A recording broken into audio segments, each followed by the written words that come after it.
Fala, meus amigos, beleza? Bem-vindos a mais um vídeo do canal Mestre Draconário. Me conta uma coisa aqui, você já colocou um demônio na sua campanha de RPG, mas essa criatura acabou sendo um monstro forte para os seus jogadores derrotarem? Se a resposta for sim, infelizmente, você, assim como eu, está usando os demônios de uma maneira totalmente incorreta. Os demônios, então, o que eles são? Eles são criaturas do caos que adoram destruir, corromper e transformar qualquer lugar numa imagem do abismo, entende? No vídeo de hoje eu vou te mostrar como é que você usa demônios de maneira correta e transforma aquele encontro com eles, assim, sabe? Eu sou um demonião, em uma experiência caótica, imprevisível e também inesquecível. Então se inscreve no canal, que eu tô chegando aos 1000 inscritos e finalmente vou poder comer doce após 9 meses, uma promessa que eu fiz lá no passado. Deixa o like, vem comigo pra mais esse vídeo louco. A primeira coisa que você tem que entender é que os demônios, eles não querem poder, eles querem, basicamente, o caos. Acho que a primeira coisa que a gente tem que retratar aqui é entender a diferença entre um demônio e um diabo, ok? O demônio, então, eles são seres que representam destruição, impulso, mutação e até aquele caos sem limite. São aqueles seres que eles chegam no lugar e eles simplesmente destroem tudo, por quê? Porque eles querem, porque eles podem e está no instinto deles. Já os diabos, então, eles representam dominação, hierarquia, contratos e até aquele controle absoluto. Eles vão ser aqueles seres que eles vão chegar numa cidade, ao invés de fazer que os demônios vão destruir tudo, vamos destruir tudo que a gente pode, tá porra, sabe? Um exército atacando, assim, sabe? O mesmo conceito do exército medieval atacando qualquer coisa, certo? Mas a ideia é que eles vão trabalhar por trás dos planos, manipulando um cara aqui, manipulando um cara ali, sabe? De uma maneira bem básica, beleza? O maior erro que a gente comete ao colocar demônios na sua campanha de RPG é achar que esses demônios, então, eles vão ser o quê? Eles vão ser aqueles vilões políticos ou mesmo estrategistas. Vou mover meu exército aqui porque vai ser mais fácil. Não. Esse é um papel destinado aos diabos. Existe uma grande diferença entre eles, como eu citei anteriormente, né? Então, os demônios, eles são criaturas do caos absoluto. Cara, eles são criaturas que eles chegam, eles destroem porque eles podem, entende? Eles não precisam de um plano perfeito para agir, vamos. Neste momento a gente vai agir e destruir tudo. Não, a sua própria existência, a existência dos demônios, então, ela é total e completamente destrutiva, tá? Isso significa que os demônios raramente invadem uma cidade porque eles desejam governá-la. Vamos governar essa cidade, transformar todas as pessoas, fazer as pessoas trabalharem para nós. Eles invadem qualquer cidade que você queira, no mundo que você esteja mestrando, Forgotten Realms, Dark Sun, seja o que for, porque eles querem ver tudo queimando, tá? Muitas vezes, destruir uma ponte, enlouquecer um sacerdote, ou mesmo iniciar uma guerra entre aliados, já é uma vitória para eles, né? Tipo, ok, vamos destruir uma ponte, porque só para impedir o caminho deles para eles darem uma volta maior. Quando nós, mestres, entendemos essa diferença, os demônios, então, eles deixam de ser apenas inimigos e passam a representar uma força impossível de controlar. Demônios são caóticos e eles são maravilhosos, eu gosto deles, tá? Um exemplo aqui que os jogadores, então, eles chegam num vilarejo lá. Esse vilarejo, então, eles estranham tudo, basicamente, né? Porque, cara, tá tudo errado nesse lugar. Então, tipo, eles começam a investigar, começam a conversar com as pessoas, eles começam a perceber que todo mundo se odeia nesse lugar. Então o pai briga com o filho briga com a mãe briga com a filha, briga com o tio, sabe? Esses pequenos conflitinhos, assim, sabe? Antigos aliados, então, tipo, esse vilarejinho, então, ele tem aliado no vilarejo próximo, mas eles estão brigando por motivos bobos, assim, sabe? Ou mesmo, uma multidão na frente do templo, seu filho da puta, e eles estão querendo linchar o sacerdote. Olha que maluco, assim. Não é que o ponto é que eles se odeiam, eles não entendem, mas o responsável por tudo isso é um demonião. Por quê? Porque ele é um ser do caos absoluto. Ele tá ali, talvez, tipo, só por ele estar nessa cidade, ele começa a alterar o ambiente ao seu redor, fazer com que todos naquele lugar comecem a realmente se odiar. Um exemplo disso aqui é o Coringa em Dark Knight, porque o Coringa, ele não busca governar Gotham, tá? Ok, veja Dark Knight lá, porra, ele não tá ali pra, eu vou governar a cidade, por que não? Ele tá ali porque ele quer provar que basta apenas um pequeno empurrão que vai mergulhar toda a cidade em um caos absoluto, ok? Então essa lógica combina muito mais com os demônios, ok? Tipo, vou empurrar aqui e ver o caos pegar fogo, olha que legal, cara, nossa, que massa, tá? Do que qualquer outro tipo de vilão. Então, como eu citei no exemplo anterior, né? O abismo, então, que é o lar dessas criaturas demoníacas, seja o que for, ele deve contaminar o mundo. Quando os demônios, eles estão, né? Eles vêm para alguma cidade e tal, eles não chegam sozinhos, eles carregam o abismo consigo. Então, como eles são criaturas, né? Desse caos absoluto, então, a simples presença prolongada de um demônio, então, deve começar a alterar o ambiente ao redor. Se ele tá ali, chegou, ok, legal, né? Ele olha, pô, legal.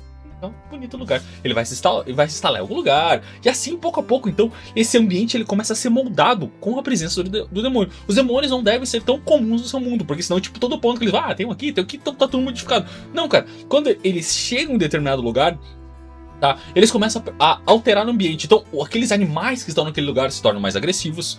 As plantas começam a apodrecer. sabe?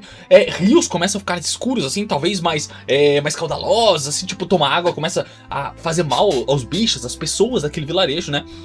Sonhos, então, que as pessoas tinham, ai, que gostoso, começa a se transformar em pesadelo, e até a própria magia pode começar a reagir de maneira estranha. Ah, vou conjurar uma bola de fogo, pá. Só que as chamas, elas podem ser negras, assim, tipo, pô, ou sei lá, o mago não consegue controlar as chamas de uma maneira real, fala, ué, nunca aconteceu isso aqui, entende? Esses detalhes, então pequenos detalhezinhos assim que os jogadores estão explorando, eles dão aquela sensação constante de que o mundo está adoecendo. Os jogadores estão nesse lugar e o mundo está adoecendo. Então eles começam a notar pouco a pouco, assim, sabe, tipo, coisas diferentes. Ué, mas o que pode ser isso aqui? Você não conta pros jogadores, né? Você cria aquele mistériozinho, quando os jogadores encontrarem essa criatura, eles vão falar, carai, velho, que massa, entendeu? E claramente, né, quando os jogadores encontrarem ele, eles vão entender a influência dessa criatura muito antes de enfrentar realmente essa mesma criatura. Um exemplo aqui que os jogadores estão atravessando uma floresta. E tão lá, né? Pela estrada fora, eu vou bem sozinho, não escuto barulho, o que será que tá acontecendo? Nossa, eu rimei maravilhosamente, né? Então a floresta, ela permanece em silêncio absoluto, não tem cantos de árvores, sabe? Tipo, nas árvores, não tem barulho de insetos, tudo extremamente silencioso. Quando eles acendem fogueiras, assim, tipo, não tem aqueles olhos vermelhos observando eles, né? Então os jogadores já começam a ficar meio na mão, né? Fala, eita, o que tá acontecendo aqui? Coisa estranha, né? Apenas depois, né, tipo, eles começam a caminhar por esse lugar, eles começam a avançar, eles começam a notar, então, plantas podres, árvores já meio ressecadas, árvores já meio mortas, assim, e à medida que eles vão avançando, eles encontram uma ruína. Quando os jogadores eles se aproximam dessa ruína, eles começam a perceber que a podridão que está tomando conta desse lugar, ela está um pouco mais amplificada. E à medida que eles avançam pelas ruínas, eles encontram um demônio, que é a razão desse lugar, então, estar todo corrompido. Um exemplo clássico disso aqui, Stranger Things, em que o mundo invertido, então, ele não influencia apenas quem entra nele, né? Tipo, entrei aqui, estou louco. Não. A corrupção do mundo invertido, ela está lentamente se espalhando por Hawkins, assim, sabe? Tipo, à medida que a série vai avançando, você começa a notar que alguns tentáculos aparecem aqui, ali, as criaturas aparecem, então elas começam a modificar o mundo ao redor. Cada demônio, então, ele representa um tipo diferente de caos, né? Não são todos iguais, assim, tipo, pô, senão seria muito fácil, né? Então, a ideia é que a premissa desse vídeo aqui, eu peguei os demônios de Dungeons and Dragons, mas você pode adaptar para qualquer jogo, qualquer sistema que você use, né? Então, tipo, outro erro comum que a gente comete como mestre é achar que todos os demônios, eles agem da mesma maneira. Então ele vai chegar aqui, vai destruir, ok. Não. Por exemplo, então, um Balgura, né? Então ele aparece e ele resolve problemas através da força bruta. Então ele vai tomar a cidade, ele vai aparecer no meio da cidade, ele vai começar a destruir tudo ao redor, jogar pedra nas pessoas, tá ligado? Jogar as pessoas nas pessoas, enfim, né? Aquelas coisinhas básicas que a gente já conhece, né? Um Glabreza, então ele prefere manipular desejos antes de destruir o vítima. Então ele vai manipular a pessoa que o negócio é o seguinte, eu acho que você pode pegar essa parada aí, tá ligado? Tipo, não tem nada demais não, entendeu? Aí ele vai corrompendo a pessoa e depois ele vai, sei lá, comer a pessoa, ou simplesmente só porque ele pode, entendeu? O Merilith, então, demonstra genialidade militar durante um massacre. Então ele vai, esse demônio, né, ele vai liderar um exército, ele vai usar a estratégia dele pra bloquear os caminhos das pessoas, então ele só vai ficar olhando assim, desculpa, é a mulher, né? Aquelas múltiplas espadas, né? O Nalfashin, então, ele alimenta-se da corrupção de almas. Então, o que esse demônio faz? Ele vai corromper, talvez, pequenas criaturas, aquelas criaturas mais bondosas, sabe? Tipo, ok, crianças, desculpa, né? Mas crianças, sacerdotes, aqueles mais puros de coração, eles vão ser corrompidos pouco a pouco pelo Nalfashin. Um Baylor, então, o Baylor é... Puta, cara, eu adoro o Baylor, velho. Desde que eu vi o Balrog lá em 2005 no cinema. Caralho, velho, faz tempo aí, velho. Mas enfim, um Baylor, então, né? Ele representa destruição em cada escala apocalíptica. Então ele vai chegar, tipo, cara, encontrar um Baylor, velho. Imagine, cara. Você tá na cidade lá, pô, tá aqui tomando um chá, e de repente um Baylor aparece de um portal e destrói tudo. Porque, tipo, cara, porra, MD20, um bicho foda pra caralho, entendeu? Raro pra cacete, mas, cara, seria um bagulho... Nossa, mano.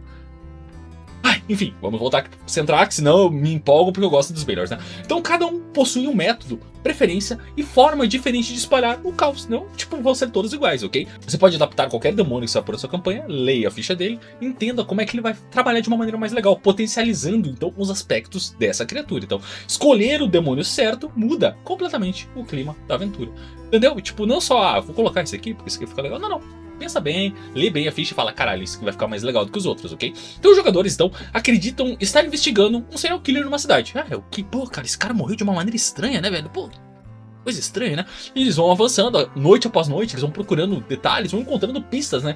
E à medida que eles vão se aproximando desse serial killer, né? Eles acabam descobrindo que o verdadeiro responsável pelas mortes, né?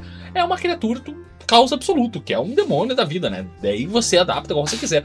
O que Eu peguei como exemplo aqui um Glabrezo, então, que ele manipula diversas pessoas para cometerem os crimes no seu lugar. Então não é ele que tá matando todo mundo, ele tá manipulando as pessoas, então morreu, game over, né? O exemplo aqui é de Joe Bizarre's Adventures, né? Em que cada vilão ele age de uma maneira diferente. Então você faz com que cada demônio haja de uma maneira diferente dentro da sua campanha de RPG. Massa pra caralho, né? Outra coisa que esses demônios fazem também é que o caos deles deve ser totalmente imprevisível. Combater um demônio, então, não deve ser totalmente previsível, né? Como eu falei. Então, se o demônio ele vai avançar aqui, ele vai dar uma agarrada, vai usar um sopro, é muito fácil, entende? Então, essas criaturas, então, elas vão agir para separar o grupo. Vão derrubar, por exemplo, um pilar para separar o grupo. Eles vão invocar criaturas menores. Não vai ser me invocar, mestre! Atacar inocentes, né? Tipo, numa travessia, numa cidade, para fazer os jogadores decidirem entre salvar vidas ou atacar a criatura. Então, esses demônios também, eles começam a perceber que eles estão apanhando pra cacete, o ponto de vida diminuindo, então eles vão buscar fugir dos jogadores. Então, eles nunca vão lutar até a morte, eles sempre vão buscar maneiras de se favorecerem para desfavorecerem os jogadores. Confuso, mas acho que vocês entenderam, né? O objetivo dessas criaturas é sempre fazer com que os jogadores sintam que eles não estão enfrentando apenas mais um chefe, não estão enfrentando apenas mais um encontro de combate, e sim algo totalmente caótico, que os jogadores vão pensar, caramba, velho, o que esse cara vai fazer a seguir? Um exemplo aqui, então, que o grupo de jogadores enfrenta um Baylor. Demonião, espadona, chicotona, ele acha que é o Beto Carreiro, né? O grupo percebe, então, que vários prisioneiros estão presos debaixo de uma ponte em chamas. Meu Deus, olha, ele tá pegando fogo, o que a gente faz? Meu Deus, será que alguém vai nos salvar, né? Então, o grupo deve decidir entre salvar esses prisioneiros, né? Ah, vamos salvar eles ou deixá-los queimar. Ou continuar lutando com essa criatura que vai ficar avançando, vai ficar atacando, vai ficar usando as habilidades dela simplesmente porque ela pode causar um caos totalmente controlado ou incontrolado contra os jogadores. O exemplo aqui, então, que em Resident Evil, né, muitos encontros que você enfrenta, né, obrigam, então, os protagonistas a administrar vários problemas ao mesmo tempo. Então, aqui, ali, pô, e agora o que a gente faz? Aumentando, assim, a tensão muito além do simples combate. Não é assim que funciona. Outra coisa, então, que esses demônios que você coloca, eles são perfeitos para campanhas de horror. Olha que maravilhoso. Se você quer uma campanha de horror, usa demônios. Nem toda campanha precisa transformar demônios em qualquer criatura gigante aparecendo logo no início. Ah, puf. Vídeo começo do Pathfinder Wrath of the Rangers, tá ligado? Ah, olha lá, apareceu o demônio, corta a cabeça do dragão. Ah, aquele caos estarado. Pô, se bem que é legal, né, cara? Eu gosto daquele começo. Enfim, mas a ideia é que muitas vezes o medo ele funciona melhor quando os jogadores não entendem exatamente o que está acontecendo. Como qualquer campanha de horror que você crie para os seus jogadores. Então, os jogadores estão explorando o lugar, eles encontram pegadas impossíveis, eles encontram corpos deformados, não queimados, mas deformados, assim, tipo, sabe, encolhidos, seja o que for, rituais interrompidos, né? Então eles percebem que um círculo no centro, tal, e esse tá rompido, alguma coisa aconteceu ali e os jogadores não conseguem entender. Esse é o ponto do horror. Os jogadores, eles veem uma situação, eles não entendem a situação e eles começam a criar paranoia entre eles, sabe? Tipo, então são esses pequenos sinais que constroem expectativa antes da grande revelação, que é o demônio. Ah, sou eu! Quanto maior a antecipação, maior será o impacto quando o verdadeiro inimigo, o demônio, aparecer. Exemplo aqui, então, que os jogadores estão fazendo uma viagem, tipo, por vários vilarejos menores até chegar à grande capital. Ah, capital, olha que maravilha. Mas, a premissa é que, à medida que eles fazem a viagem, eles vão passando de vilarejo em vilarejo, tá? Eles começam a notar que as crianças, então, elas fazem basicamente o mesmo desenho. Uma criatura grande, alada, com chifres, pele púrpura, seja o que for, da maneira que você quiser colocar. Os jogadores, eles começam a entender que talvez as crianças estão ou sonhando ou estão sendo manipuladas por algo. Antes mesmo de encontrar a criatura que pode estar na capital, pode estar numa ruína próxima, pode estar no subsolo dessa cidade, os jogadores eles entendem que realmente há uma criatura influenciando o sonho das pessoas. Olha que maravilhoso. Em Alien, o Xenomorfo ele demora bastante para aparecer. Você quer ver o Xenomorfo aparecer, né? Pô, ele vai causar o caos aqui, certo? Mas ele demora a aparecer porque o suspense faz o espectador imaginar algo ainda pior do que realmente verá. Entende? Tipo, olha que legal. Então você fica ali um tempinho, ele aparece e fala, oh, que legal, Alien. Sempre que eu quero assistir, eu quero ver o Alien. Enfim. Outra coisa que a Blood War, ou a Guerra de Sangue, pode mudar a sua campanha. Eu vou fazer um vídeo então aqui falando de demônios, como você usa demônios, no caso que é esse. Vou fazer um vídeo falando sobre como você usa diabos na sua campanha. E vou falar um pouco sobre a Blood War, algumas teorias que eu tenho aqui, né? E pesquisei um pouquinho também. Mas a ideia é que poucos elementos da lore de Dungeons and Dragons, sim, são tão grandiosos quanto a Blood War. O conflito eterno entre demônios e diabos. Cara, se você ler um pouquinho, você vê que é uma parada muito, muito legal, muito legal. Mas, o ponto é que os jogadores normalmente acreditam, então, que ambos são aliados, quando na verdade eles se odeiam profundamente. Quem tem um pouquinho mais de conhecimento sabe que, tipo, não é assim, né? Mas a ideia, a premissa base é que seus jogadores, então, lá em nível 1, eles não vão saber a diferença entre um demônio e um diabo. Pô, se o cara souber um negócio desse, você fala, cara, parabéns, você é foda, né? Mas, cara, o cara não vai saber a diferença, né? Lá no nível 1, lá no começo da campanha, os jogadores, eles, né? Pô, eles nunca encontraram um demônio, não encontraram um diabo. Então eles vão, tipo, falar, basicamente, se eles, né, tipo, pô, se integrarem, interarem na sua campanha e falarem, pô, demônios e diabos são iguais. Mas não, cara, eles não são iguais, eles não são aliados, eles se odeiam profundamente. Isso é muito legal, porque isso cria inúmeras oportunidades narrativas. Às vezes, impedir um demônio significa aceitar temporariamente ajudar um diabo. O demônio tá na cidade lá causando caos. Pô, mas tem um diabão aqui. Caralho, o que a gente faz? A gente ajuda o demônio? O que a gente faz, né? Outras vezes, eliminar um lado fortalece o outro. Então, tipo, você elimina um, pode ser que o outro seja favorecido dentro desse mundo, dentro dessa cidade, dentro dessa campanha que você está mestrando. Isso é muito legal, porque assim, não existem resposta simples quando o assunto é demônios e diabos e a Blood War. Blood War é legal pra caralho, né? Enfim, o exército demoníaco então invade um portal planar. Comandante diabólico então oferece auxílio ao grupo. Eu vou ajudar vocês, porque vocês podem me ajudar também. O que vocês acham? Mas ele deixa claro que pretende eliminar os demônios e depois cobrar esse favor. Então vamos eliminar demônios, né? Eles são diabos, né? Vamos eliminar esses demônios aqui, mas vocês vão ficar devendo um favor pra nós. O que vocês acham? Puta, o cara já fica, agora o que a gente faz? Porra, esse cara não sei todo, né? Tem aquele conluio, os jogadores devem decidir ajudar ou não, porque o cara tá com o exército. Então não tem como não ajudar. Então, enfim. Em The Witcher, então, diferentes monstros, reinos e facções entram em conflitos por interesses próprios. O protagonista frequentemente precisa escolher o menor dos males. Jogue The Witcher, leia The Witcher, é muito foda. A série é boa também, enfim. E claramente, os demônios também, eles devem deixar cicatrizes no mundo que você está mestrando. Mesmo derrotado, morri. Um demônio, então, ele não deveria desaparecer sem consequências. Talvez um templo próximo a ele permaneça corrompido, talvez uma floresta nunca volte ao normal, sabe? Tipo, como eu citei lá no tópico inicial lá, então, que a região, o lugar começa a ficar corrompida, sabe? Talvez um dos personagens da sua campanha carregue marcas físicas ou mesmo psicológicas devido ao encontro com uma criatura dessas. Cara, é um bagulho louco. É que nem você estar numa cidade, estar numa casa e encontrar um espírito, velho. É bizarro, porque, tipo, aquilo entra na tua cabeça. Caramba, pense em filmes de terror que você assiste com espíritos. Cara, você fica pensando naquilo, imagine você encontrar um demônio de verdade. É o mesmo conceito, ele vai te deixar uma marca, talvez física, né, que ele vai te cortar, ou mesmo psicológica. Você acordar às noites gritando, meu Deus, sabe? Então são essas consequências que fazem o mundo que você está mestrando, os jogadores entenderem que esse mundo, ele é mais vivo do que parece. Porque os jogadores, eles começam a entender que vencer não apaga tudo que aquele demônio fez em determinado lugar, em determinada cidade, ruína, seja o que for. Então um exemplo aqui é que os jogadores estão ali derrotam um demonião. A cidade em si, ela é salva. Yeah, festa!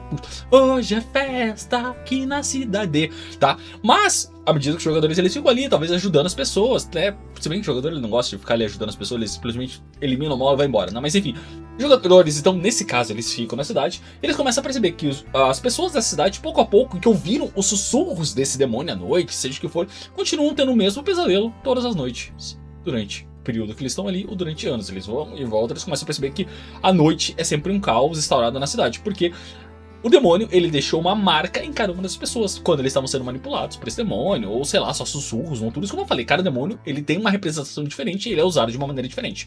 Em Senhor dos Anéis, mesmo depois da derrota do Sauron, então o Frodo nunca esquece o que aconteceu com ele, sabe? Então, tipo, ele lembra que no começo do livro, do filme, ele leva uma facada ali, então aquela marca todo ano, durante um dia, ela fica queimando ele sempre tipo meio que desaparece, entre aspas, assim, e as pessoas ficam preocupadas até o momento que ele resolve ir pra Valinor junto com o Gandalf e os outros. Vou pra Valinor, e o Sam vai também, porque o Sam é muito foda, enfim. Porque assim, algumas batalhas então deixam marcas permanentes nos seus jogadores, no mundo, em pessoas ao redor. O demônio então ele deve testar o grupo, não apenas a ficha. O verdadeiro poder de um demônio não está apenas no dano que ele causa, 4 de 6 mais 3 aqui de dano cortante, mais 2 de 6 de dano de fogo, mais, sabe? É legal, é massa, é fantástico, resistências, imunidades. Pô, ele tem uma gama de habilidades muito legais, mas ele... o poder real do demônio está nas decisões que obriga os jogadores a tomar, entendeu? Salvar um aliado ou impedir um ritual. Meu Deus, o cara tá caído lá, vamos... O que a gente faz? O que a gente faz? Destruir um portal ou recuperar um artefato lendário? Pô, o portal tá ali, pô, mas o artefato lendário tá lá atrás, o que a gente faz? Perseguir o demônio ou proteger uma cidade? O demônio tá lá, vou fugir aqui, esses otários vão ter que vir atrás de mim, tá ligado? Pô, e agora? O que a gente faz? Caralho. Tem mais demônios ao redor, sabe? Então, esses dilemas tornam a vitória muito mais significativa para seus jogadores. O poder de tomada de decisão, eles entenderem que salvar ou destruir está na mão deles, muda completamente o tom da sua campanha, muda completamente os jogadores e mostra pra eles que as decisões deles realmente importam e têm consequências reais no seu mundo. E é aí que eu sempre bato, né? Os jogadores eles têm que entender que as decisões que eles tomam têm que ter consequências reais no mundo e na campanha que você está mestrando. O exemplo aqui então é que enquanto um portal que leva ao abismo ele começa a fechar lentamente, o grupo começa a perceber que o companheiro ficou preso do outro lado. O sacerdote, por exemplo, ficou preso do outro lado. Por favor, me salve. Alguns demônios estão prendendo ele, assim, segurando ele. Você não vai sair daqui. Os caras tentam, não! Por favor, me salva! Eu acho que empolguei um pouquinho. Mas enfim, fechar imediatamente o portal salva milhares de vidas, né? Então, tipo, porque, né, os demônios estão, tipo, tão sendo sugados, talvez, por esse portal e tal. Ou, né, tipo, sei lá, os demônios estão fugindo. Não importa, tá ligado? O ponto é que o cara tá lá preso. E aí fica aquele negócio, assim, certo? Esperar alguns segundos pode condenar o mundo inteiro, mas fechar imediatamente condena a alma do seu amiguinho lá que vai ter que trocar de personagem ou voltar como grande vilão da sua campanha, o que seria muito legal, um sacerdote corrompido de um deus da luz. Enfim. Tá. O exemplo aqui é que em Mass Effect, então, muitas das decisões mais memoráveis que você pode tomar no jogo não envolvem realmente vencer o inimigo. Piu, piu, piu, piu, piu, piu, piu. Mas escolher qual sacrifício vale a pena fazer. E agora? A gente faz isso? E agora? Joga o jogo, é maravilhoso, tá? Então, demônios não são apenas monstros fortes vindo de outro plano. Abre o portal, sabe? Eles representam o caos absoluto, a corrupção da realidade e a destruição sem propósito. A gente tá aqui porque a gente pode destruir, porque a gente não vai destruir. Tá me tirando, parceiro? Quando usados dessa forma, então deixam de ser apenas encontros de combate e se tornam eventos capazes de mudar completamente o rumo de uma campanha. Usar um demônio deve mudar realmente o rumo da campanha. Quando você toma essa decisão de pôr um demônio na sua campanha, ele realmente, é a terceira vez que eu falo, deve mudar o rumo da campanha que você está colocando. Vai aparecer ele uma criatura dessas, vai destruir tudo ao redor, e ou ele vai embora, ou ele vai ficar ali, tipo, manipulando as pessoas. Então, da próxima vez que você colocar um demônio na sua campanha, você pergunta primeiro o que ele está destruindo além dos pontos de vida dos meus jogadores. Porque ele vai destruir pontos de vida dos seus jogadores. Ah, como vai? Se a resposta envolver amizade, cidades, esperanças, moralidade ou mesmo a própria realidade, o próprio plano material que você está colocando para os seus jogadores, você provavelmente está usando essa criatura de maneira total e completamente correta. E agora eu quero saber de vocês, como é que vocês colocam os demônios nas suas campanhas de RPG? Eles são simplesmente aquelas criaturas de carne gigantescas com muitos pontos de vida? Ou você usa para manipular, para destruir, para causar realmente um caos absoluto nos seus jogadores? Deixa nos comentários. E claro, se inscreve no canal, estou chegando aos 1000 inscritos e eu quero comer doce. Deixa o like, ativa as notificações, dá uma olhada no comentário fixado, tem os produtos muito legais para vocês. Nos vemos no próximo vídeo, que o Cristo esteja com vocês. Até mais!